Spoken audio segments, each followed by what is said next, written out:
Hello everyone, I am Mark Henry.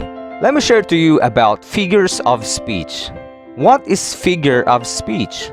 Why do writers like Manuel Argilla, Nick Joaquin, Edgar Allan Poe, Neil Gaiman, and among others use it? What does it do to one's writing? What are the 5 most common types of figures of speech?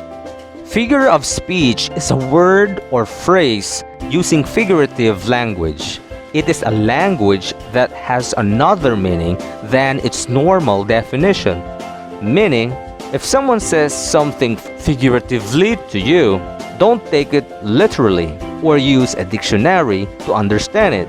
If a gentleman says you are the apple of his eye, when someone says that phrase to you, meaning you are his favorite.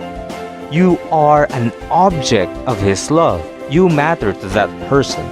Figure of speech makes a huge portion not only of the English language but also of Filipino language or even our dialect, making it more creative, more expressive, and just more interesting.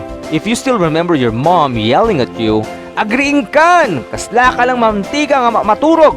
because you were still sleeping and you were already late for schooling. Can you relate? You sleep like freeze cooking oil is a figure of speech, which means you are hard to wake up because you are in a deep sleep. This is negatively connotative. It implies laziness. That is an example of figure of speech used in a practical situation. So it depends more on implied or suggested meaning rather than in a dictionary meaning. Figure of speech is an essential literary device or tool to writers because it lends texture and color to writing. Remember, don't take it literally. It doesn't really make the pages rough or smooth or changes the color of the pages. Figure of speech is important to activate the imagination of the readers because it makes words or phrases appeal to senses. It makes writing vivid and relatable. See the difference. My bag weighs a ton instead of my bag is heavy.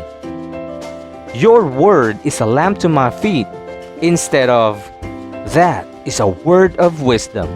I remain faithful to the ring instead of I remain loyal to our marriage. So the 3 sentences are more tactile, visual, and figurative than the other sentences. I hope you have learned something significant today. As I always say, the more you teach, the more you learn. God bless everyone.